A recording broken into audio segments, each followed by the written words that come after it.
So I've discovered something that I think is really cool when using this PNG to Amiga app. If you just take this example picture of the beach and leave it on Amiga OCS 12-bit and low res, but move it down to 3-bit planes instead of 5, and put the dithering to none, then it doesn't look so great. It's only 8 colors. But then if you hit Slice Palette, it gets a little bit better, 138 colors. And so Slice Palette is when it changes a color with the copper on every line. It can change up to 14 per line. Right now, this one is doing about 4. So the copper is changing 4 colors per line. But to make it simple, if you go down to advanced and go to slice changes per line and change it from auto, which is 0, to just 1, now it's 96 colors and it just changes 1 color with the copper per vertical line. Still doesn't look so great though, right? So move back up to the top.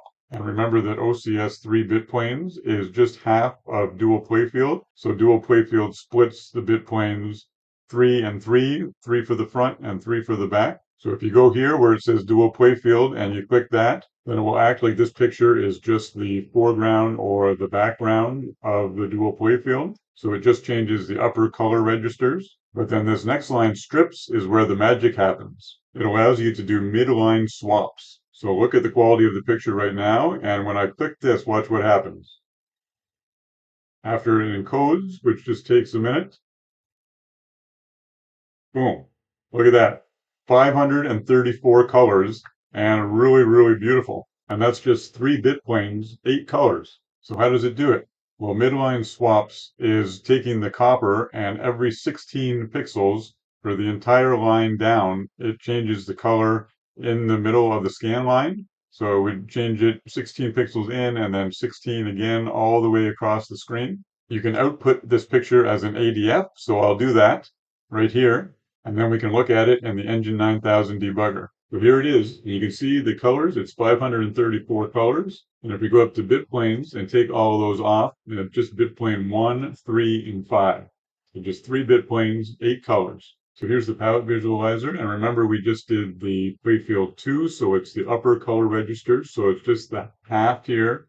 The other half is just black. But when you click the copper visualizer, that's when you get the real story. Remember, I'd set 1 slice to change 1 color vertically. So right here, this is happening. Every line that changes another color. But doing just that would never lead to so many colors over here. So over here with all this green is where it's changing colors in the mid scan line. So this scan line here will change at this point and at this point and this point. So there's new colors here for these strips or columns. So if you think of them as strips of paper, then each one of these strips has different colors. So that's how you're able to get 534 colors on an 8-color screen. So doing this takes a lot of DMA. The copper here, it's hard to read, but it's 9,900 slots per frame. And then the 6-bit planes take up quite a lot. So if you were to use this for a game, you only have 15,700 idle slots per frame. So that's not very much for the blitter and some sprites and some audio and for all the game logic. You might be able to squeeze a game in there, but you also, if you made some compromises, it could help out.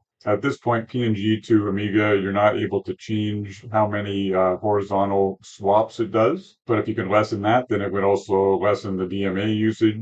And there's also another trick that I thought of that you could lessen the DMA with. I'll show you that when I show you the mockup. So I was thinking it would be really cool to have a game where there's parallax scrolling, and this would be the back layer in 500 colors. And then the front layer would just be a normal dual playfield 7-color layer. And you should still have the use of all the sprites, especially if you cut the resolution to below 320 wide. So I created this quick mockup. Now let me be clear, this is not on the Amiga, this has not been programmed. All I did was take a higher resolution image of the background and brought that into OBS Studio on Windows as a static image. And then I took the front layer of Chuck Rock 2 for the Amiga from Hall of Light as an image and put that over top. And it's got some of the wrong colors and stuff. And it's also in a higher resolution than it would be on the Amiga. And then I took the Sonic sprite to show that you could still use 15-color hardware sprites. And I put this together to sort of get a general idea of what a game in this style could look like. So here it is in motion. Check it out.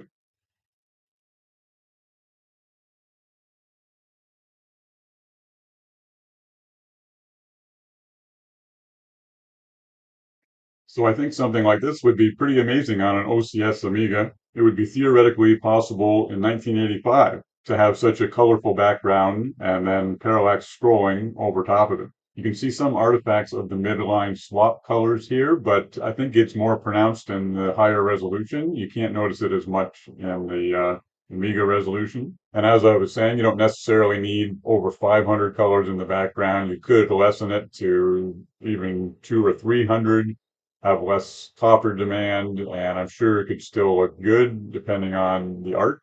And then another idea I had is here's a long play of Chuck Rock 2 that I took the map from. And if you look at the foreground here, it's actually the background in dual playfield, and they just switch the priority of the background down here to make it look like the foreground. I'll play it here so you see what I mean.